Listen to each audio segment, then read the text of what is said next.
Well, I'll let you guys know if you guys didn't tune in last night. We are the champions. We won the Breaker Showcase for the 2021 Topps Rip Party. It was a great team effort. Team Mojo, we're the first ever Breaker Showcase champions. We will be showing you guys the Platinum Box Cutter once it comes in. We're also going to have some giveaways for that once that comes in as well, so you can help us celebrate. We have some special packs that we have coming in. We got some stuff that we're going to give out. We're not giving away the box cutter though, right? No. Okay, just I'm gonna sleep with that. We're gonna do it like the Stanley Cup, right? Yeah. I'll have a night with it. Dan will have a night with it. Cody has a night with it. I think you have a night with it. Yeah, we talked about that last week. That's what we were talking about last week. We were talking about doing a tour with it. Yeah, but now it's real. Driving down the El Camino with it, just showing it off to everybody. Now it's tangible. It's real. It's going to be in our hands. We defeated. Knowing us, we're probably going to have to use it. Does it function as an actual box cutter is what I want to know. I think so. Because I don't know how many times we're ripping through cases over here, and we're always looking, going, anybody got a box cutter? Just take the Platinum one. And use that. Use it, savage. Man. Yeah, you got to do it, man. I remember back in the day, shout out to Cards Infinity, he had a guy that had a sword to open up boxes. It was back in 2000. Like a machete? It was like I don't even know. Like a hunting knife? It looked like a huge sword, and people requested it because it was good luck. So, I don't know. I don't think we're going to take that Platinum Box Cutter off the plaque, but I can't wait to see it. Obviously, it doesn't need to be real platinum. It's just the symbol of the victory that we had, and obviously a lot of luck, but shout out to the guys that competed against us, Leighton, Bomber, and Real Breaks, and shout out to Topps for hosting a great event. I mean, the event leading up to the Breaker Showcase was fantastic with Mariano Rivera, Chipper Jones, Fergie Jenkins, a bunch of people opening up packs of Topps throughout the decade of Topps, and it was just really well done. Emily hosted it very well, and I think it was way more entertaining than the Rip Party from a year ago where we were all live and we did 9 hours of just breaking one product. I think they did it right this year. I'm still emotionally, physically scarred from last year's event. That was, 10 hours of ripping constant packs? Yes. Performing, talking. I mean, fingers were hurting, throat was hurting. This was so much more chill. I mean, I got to say, you were in the forefront. You were taking the lead. You and Cody. C-Rad was doing a lot of the communication. I don't know what me and TJ were doing, but we were running around trying to look busy. Well, it's funny, my wife watched it and she said, "Man, you were really intense." And I was like, "Well, I was trying to win." Yeah. You know what I mean? She's like, "You would answer it real quick and real fast." And I was like, "Yeah, because I had to get back to the packs."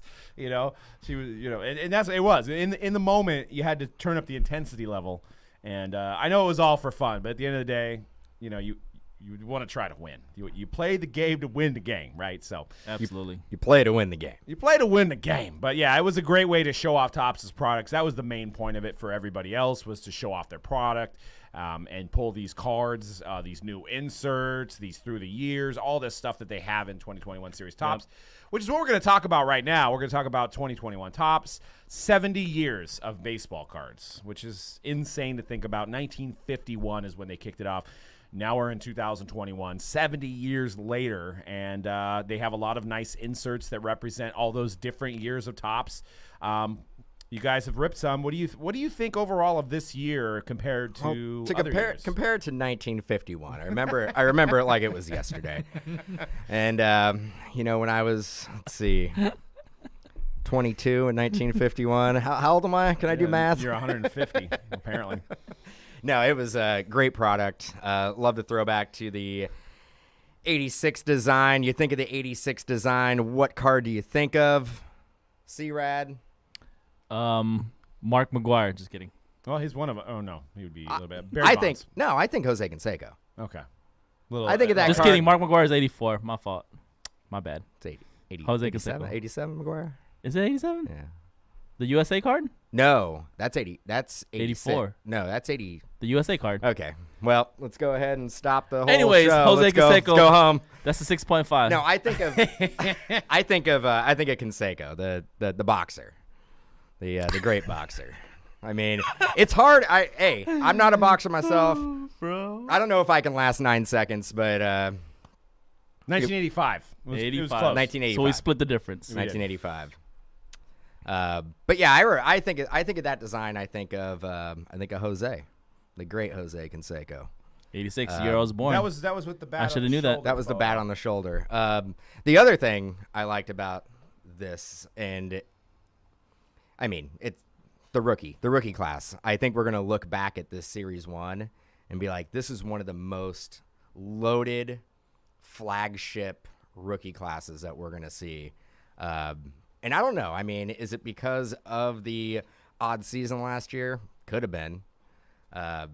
They could have added like Mountcastle and Joe Adell to last year's update, but they actually loaded it up. So, well, I think that's one reason, but I think they knew, obviously, 70th anniversary, right? It's gonna be a big deal. If it was the 71 or 72, obviously they'll probably do something big for 75 because that's a big milestone too. They knew they were going to have some firepower to represent the 70th years. And the fact that the MLB was only 60 games last year, I think they didn't know what to do. So update kind of lacked in the rookie talent. And you're seeing them in Series 1. I mean, Joe Adell, Ryan Mountcastle, even guys like Andres Jimenez, who is a highly touted Mets prospect in Bowman, is getting his first card too. So Joey Bart. Yep. Also, Dylan Cousins. I want to add, because yesterday, before we went live with the Breaker Showcase, I was watching a lot of the stream that they put on yesterday. For somebody that doesn't know as much of baseball history, for somebody like me, it was actually a really good broadcast. Like, they did a great job on that, taking you through the history of the different years and stuff, and the different decades. Actually, is how they were doing it. So that was a shout out to Tops for a very well made production yesterday. Yeah. And they like I said, I think this was much better as from a consumer than watching 9 hours of 30 breakers open up. I'm sure they learned from last year, right? Yeah. Yeah, I mean, they did a great job considering last year with all the camera angles they had, with the interviews with Pete Alonso and stuff, and being at AT&T Stadium in Texas. It was a great event, but you can only do so much with people ripping flagship. You can't hold an event for that long and keep people engaged. Yeah. The other thing I love about it is that they did the after party session. So they allowed, I think it's about 25 breakers to show off the product early to their customer base, and they picked some of the best breakers in the business to do that as well. So I want to give a shout out to a lot. They obviously didn't do the breaker showcase, but they didn't alienate a lot of the best breakers out in the industry. So want to give a shout out to Tops for that as well. So now let's get to some of the complaints about the product that I've been seeing across the online outlets where people complain, Twitter, Instagram, Facebook.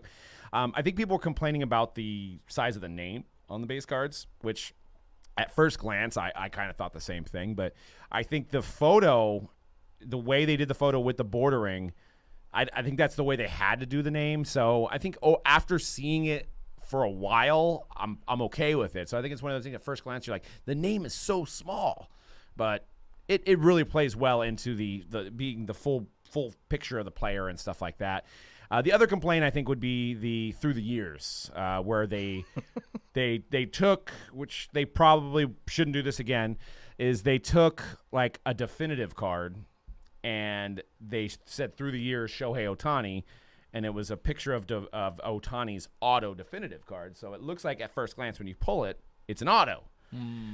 There was actually people in the Tops feed while we were doing the Breaker Showcase saying that people are missing Mike Trout autos because there's a Mike Trout 1/1 patch auto definitive that has and a Bowman one and there was people in the live chat. We didn't see it at the time, but Doug and I went over it after the broadcast, and I would say for a good solid 45 minutes there was people saying, you passed a Mike Trout auto. You passed a Mike Trout auto. You passed a Mike Trout auto. And it's like, but it's not. It's literally a picture of a card on the card.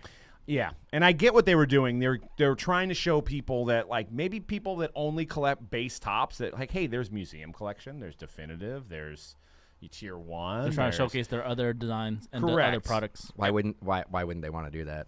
But I think it's a great idea. But I think they should have They try, but if you look at what they didn't just reprint that card.